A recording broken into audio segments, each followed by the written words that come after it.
Hello everyone, this is Mumbo and welcome back to another episode on the Hermitcraft server. It is episode 70 and today I'm going to issue you guys a bit of a warning. It's extremely hot in England right now. It is incredibly warm, which means that number one, my brain probably isn't going to be working so smoothly, which is never a good thing. But number two, it means that I'm probably going to complain about the weather quite a bit. I don't know what's going on. Okay, global warming is clearly in full effect because it has been warm twice in England right now this year, which is like 2 times more than average. I have been totally unprepared for this. And clearly my room is also unprepared because it's about 1,000,000 degrees in here right now. It is incredibly hot. I have, however, managed to keep the temperature down a tiny bit by moving my computer out of my room and putting it in a different room, which was definitely a smart plan because number one, it keeps the room cool, but number two, you can't hear it. It's completely silent in here. It's really very strange. You can't hear any computer noise, so hopefully those of you watching with headphones on, you should only be able to hear me, which is always a fantastic thing because the whirring of a computer, not particularly good for the ears. But anyway, we are now going to be cracking on with some projects on the Hermitcraft server. I've got a bunch of cool plans for today, so let's crack on. For those of you who watched the previous episode of Hermitcraft, you may remember this thing. Now this is my new fully automatic wheat farm that we've got in the industrial district, and on the face of it, it looks pretty good. I mean, we've got a massive open area. Our villager is on the inside. He's a brown coat villager. I filled up his inventory with seeds, which is a very important thing to do. We've got our minecart going along the bottom. That seems to be working perfectly. Issue is, it's not working perfectly. I mean, this thing totally isn't working. As you can see, we have got a bunch of wheat going throughout that is fully grown that this guy isn't picking up. But most importantly, when he does actually harvest the wheat, sadly he picks it up. Like, he actually picks it up, it goes into his inventory, and that is because we filled up his inventory with seeds, and then he came along here and planted all of those seeds, meaning he has 3 spots in his inventory. Now, we don't want that, okay? We don't want him to pick up the wheat. We want that to stay on the ground so that it can be picked up by the minecart. And that means that this thing just isn't functional. It's just totally not working. And we wasted all of that time in the previous episode, which isn't particularly good, but I'd say it's fixable. All we have to do is kill this guy right here. We have to get ourselves a new brown coat villager, which is going to be a massive pain in the backside. And hopefully, this entire thing will continue to be functional. However, I'm not 100% certain. So, project number one is to grab some bones from the mob spawner. We're then going to jump down to the bottom and make our way into that area over there. Now, this is False Symmetry Seed Farm, and I think I've just worked out how it works. So we chuck some bone meal in, and all we have to do is throw some bone meal into this chest right here, and that should activate the farm automatically.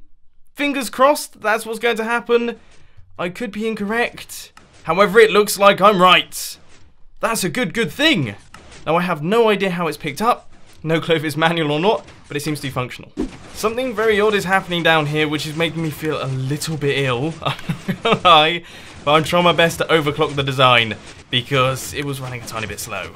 After a tiny bit of messing around with that system, I managed to make it considerably quicker, which is always a good thing. I've also managed to find myself a brown coat villager, and I have got a bunch of seeds in my inventory. So let's find out if this guy is the one. We're going to chuck in 1, 2, 3, 4, 5, 6, 7, 8 stacks at him. And by the look of things, he's just picked all of those up. He has, isn't he? Double fist pump again. This guy's our man. Oh my word, that's perfect. I can't believe how fast we managed to do that. That was literally the first brown coat villager from the system. That is mega. Absolutely mega. Oh, fantastic. I'm going to watch it back just to make sure, but I'm fairly certain he got all of those. So here comes the infamous potato test. Nope, they are staying on the floor. This guy has got an inventory completely filled with seeds. I should probably check his trades actually to make sure he's not an awesome farmer. No, I actually did a tiny trade with him to unlock the next ones, and he doesn't have anything particularly good. So that is fantastic. He has got an inventory filled with seeds, which is exactly what we need. And this guy is ready to be placed in the system. I mean, this is so much quicker than last time. Last time, it took me about 3 to 4 hours to get one of these guys. This time, it's only been about half an hour. That is amazing. What a turn of pace, and what a fantastic start to the day. Let's get you in the farm. Alright, here goes. I am now placing in the powered rails, and we're going to give our villager a nudge, and off he goes. He's on his way. Right, let's quickly run up here, make sure that there's no zombies around. He's now traveling off into the distance, and he has made it just about. Okay, so he is over at the fully automatic wheat farm. Now we actually have to get him down into the thing, which, as we found out in the previous episode of Hermitcraft, can be a little bit on the challenging side. So I think what I'm going to have to do is I'm going to have to break this block right here, And I really should have thought of this beforehand. Right, that one. And then that one. There we go. He's now fallen down onto the bottom. And now let's sort of jump around. Take out that block right there. I'm super nervous right now because I want to do everything perfectly. We have dropped him down into the system. He hasn't broken any of the crops. And now we can just break his minecart. And he will be good to go. There we go. He's done. He's in. We can kill this guy off. He's not needed anymore. This one right here, he is the man. Hopefully he starts harvesting things soon. And this thing will be fully functional. Which it looks like it is. It's working, guys. It's actually working. Oh, I am so chuffed with this. I am so chuffed with this. Oh, my Frostwalker boots.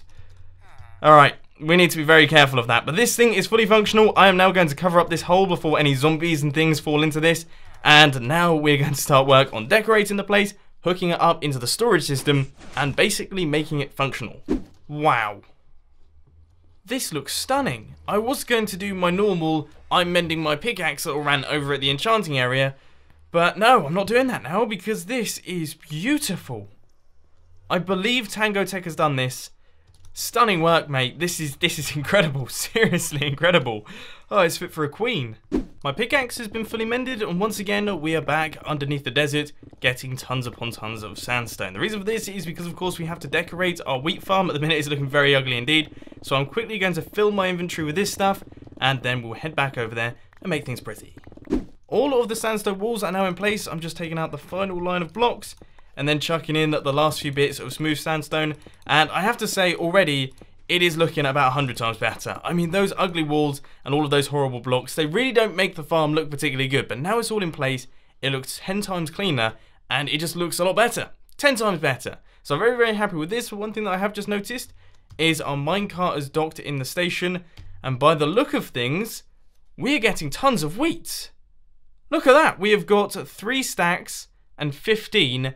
And that's in the very small space of time that I've been stood over here. So that's literally in the space of time between me gathering the sandstone and then coming back over here and chucking in all of the blocks. In fact, it's not even the time that I spent gathering the sandstone. That's literally me placing in the blocks, which has been about 10 minutes at the most. That's bonkers. This thing's rapid. We're going to be drowning in wheat. And that, my friends, is everything completed. This place is now fully decorated. It's looking absolutely wonderful, if I do say so myself. So now what we've got to do is we've got to clear up the entire area up here, because of course we've got lots of minecarts going all over the place. And then we've got to hook this thing up into a massive storage trench. The Log Fellas is by far the best shop in the shopping district. Just these 2 diamonds right here get me 1, 2, 3, 4, 5, 6, 7, 8 stacks of logs. 8 stacks of logs. That's enough for what? 4 stacks of hoppers? That should just about do us for our storage area. This is perfect. I mean, there's no point in even going out and getting myself. I was going to build a tree farm, but to be honest, it's just cheaper to shop there. The good news is all of our hoppers are in place. Our wheat farm is ready to be hooked up to the storage system and everything is ready to go there. The bad news is that this storage system up here doesn't seem to be working. I just chucked in a bunch of items, some of which I knew weren't going to be sorted, and they're not here. I have no idea where they've gone. I have no idea where the items are. These are all the items that I've just chucked inside the sorter that haven't actually gone through the system, so you're just going to ignore those, but I don't know where these items actually are. They could be caught up in some of the hoppers, which by the look of things they are. They've made their way down into these ones. What? And there's 3 identical... There is some very... Oh! Ah! I've sussed it out. Right, okay, so what's actually happened is that our junk items area, the ones that aren't being sorted out by the system, well, none of the hoppers were actually unpowered. All of them were powered, which meant they couldn't drop down into the system, and they all made their way to the end. Right. Well, that makes a lot of sense, okay? That does make a whole ton of sense. I've just been a total spoon. Bit of a heads up as to what's going on in the sorting system. We have got the wheat module in place, so this one right here is going to be sorting out our wheat, and that is going to travel down through all of those hoppers, right the way through into all of those chests. And now what I'm doing is I'm chucking in the redstone circuit that is going to be throwing away all of the overflowing items, because we have got plenty of overflowing items. I mean, pretty much the entire saucer is now full. I think we're maxed out on melons, we're almost maxed out on pumpkins, we're maxed out on eggs, potatoes, carrots, and all those sorts of things. Sugarcane is also maxed out. Basically, pretty much everything is maxed out. The only one that isn't is cooked chicken and pumpkins. That's it. 36 double chests of each item. I mean, that's just bonkers. This next bit is ridiculously simple. We need to hook up the wheat farm into all of the other farms. So we need to transport the wheat into the item sorter itself. And because of how close all of the farms are, that's it. I mean, the hoppers just connect up into the potato and carrot farms, and then they just transport the items off. It only used about 30 hoppers in total. I mean, I don't mean to jinx it, but today's episode has been ridiculously smooth. I don't think we've had any issues. That hasn't happened in years. Next up on the to-do list is I am building an item filter for melons. Yes, we're going to be filtering out every single melon that the industrial district produces. But the thing is that we're going to make it toggleable, just in case in the future we somehow manage to run out of melons. We can switch off this toggle right here, and that means that we're going to start getting them back into the storage system. But for now, they're just clogging up the place, and they're also clogging up our item transportation system.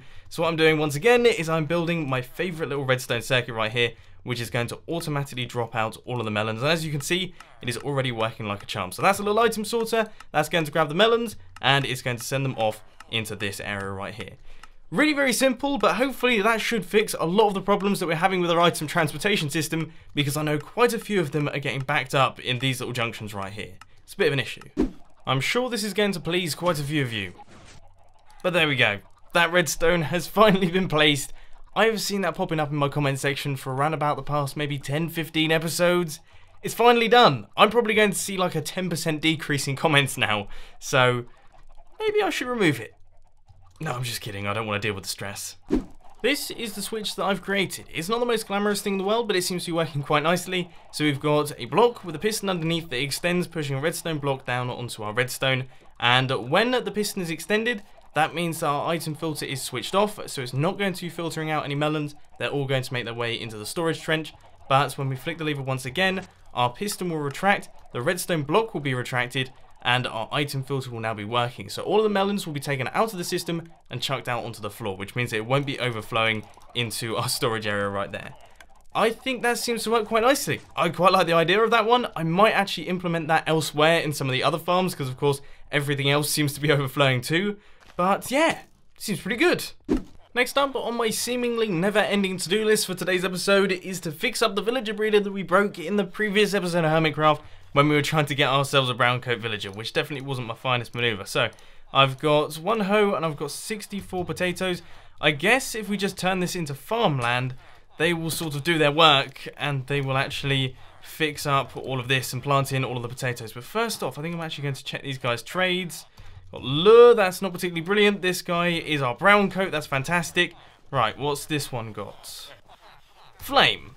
Only for 6 emeralds though, that's not too bad, but nothing too special. I'm almost considering taking these guys out. And you guys were right, down in the comment section, I can't believe I didn't think of this. I should use an axe to kill them. I mean, that just seems genius. There we go. That is now done. Now I have to say, this thing is only semi-functional at this point in time. You guys know my problem, and you have been suggesting fixes down in the comment section that all sound extremely good.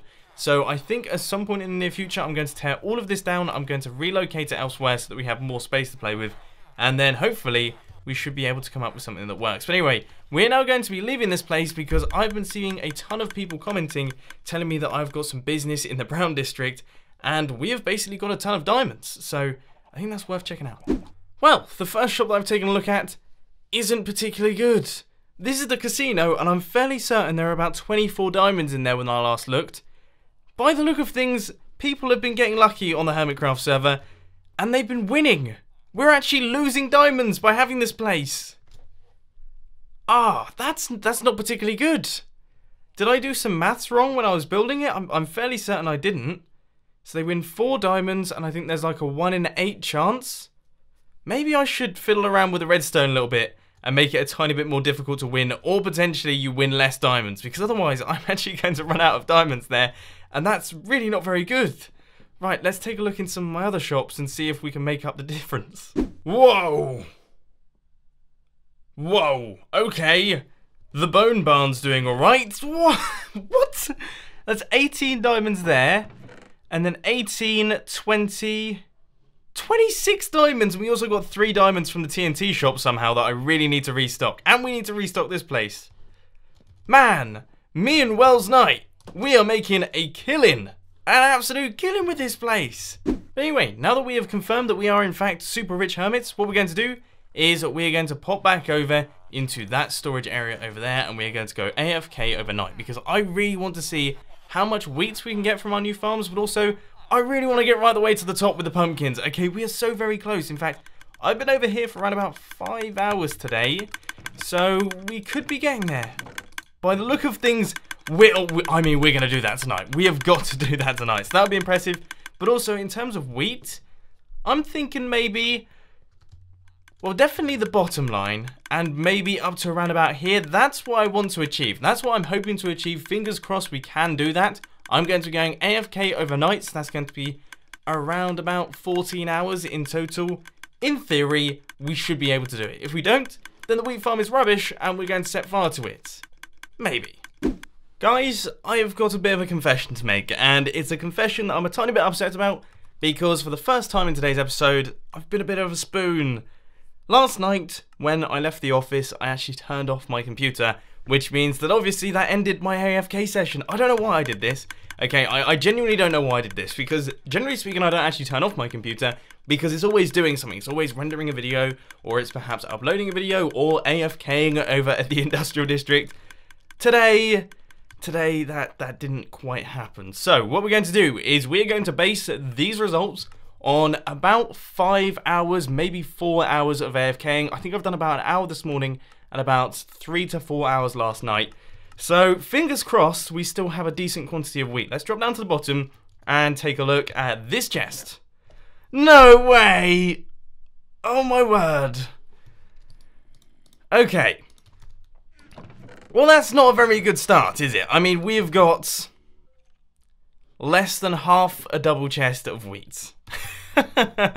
Okay, so this thing is not particularly efficient. It's not the most efficient thing in the world, which is absolutely fine. Okay, that's totally cool. I would have liked to have seen more than that, though. I mean, even if we had AFK'd overnight, we probably would have got these 2 double chests. Do you remember my prediction? My prediction was up to those chests up there. So that's not particularly brilliant, but there is some silver lining here. There is a chance that with our AFK session, we have actually gone to the top with the pumpkins. Let's take a look. Let's see if we've done it. That's the sugar cane. No, we still haven't done that either. I clearly was not AFK for very long. Maybe you got kicked last night as well. Oh man, this has been totally unsuccessful. To make up for it though, I am going to do a bit of a trading session. We're going to get another stack of emerald blocks so that we can do plenty more trading in the future, because that's just a bit embarrassing, isn't it? Welcome back to another super fast time lapse of me trading with villagers. In today's super fast time lapse, I'm not actually going to be talking about how fast the time lapse is. Instead, I'm going to be talking to you guys about the fact that you guys could win a Mumbo PC. Yes, that is right, ladies and gentlemen. As you know, we've released the range of Mumbo PCs. We've got the Mumbo, which is like the beginner PC. We've got the Jumbo, which is like the mid-range, and then the Jumbo Signature Edition, which is the one that I use, and it's an absolute monster.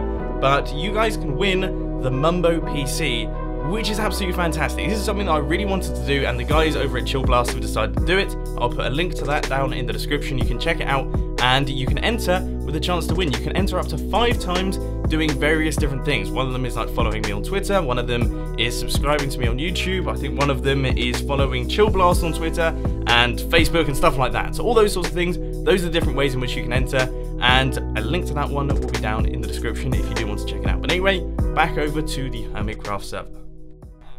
And there we go. All of the trading has been completed. Once again, we use the age-old method of filling up these chests with all of the items and just grabbing them from there, and it makes it a lot faster, considerably faster. And as you can see, we got 1 stack of emerald blocks in around about 35 minutes. Which is, yeah, that's good going. About 30 minutes, in fact. Not 35 minutes, about 30 minutes, which is good. You know, that's pretty cool, and that includes all of the crafting time and things like that. So I'm pretty chuffed with that, and of course, we will put those emeralds to good use inside the trading area shortly, because we've got a ton of really good villagers right now, and I'm a little bit concerned that there's one missing. There's a chance that that's the one that I cleared a space for when I got my brown coat villager. Yes, okay, I just remembered. That got me really worried then because I had no idea which this one was, and I thought if that's a good villager and I've accidentally pressed the button, then we could have a bit of an issue here. Anyway, I can't remember what trades some of these guys have got. Right, that guy's awful. He can definitely go at some point. But yeah, we are going to be doing more work over in the villager trading area shortly because obviously this place is like the heart and soul of the industrial district, and this is where I'm getting a large number of my items. But unfortunately, ladies and gentlemen, that is all I've got time for today. I'm actually recording this clip on the day that this Hermitcraft episode releases, which is something that I never ever do, and that's simply because the heat has been so ridiculous in England recently that I haven't actually been able to record at all this week. But anyway, as I said, unfortunately that is all I've got time for today. I hope you enjoyed this video. If you did, be sure to hit that like button, and if you really loved it, then make sure to subscribe. But thanks for watching, guys. This has been Mumbo, and I'm out. I'll see you later.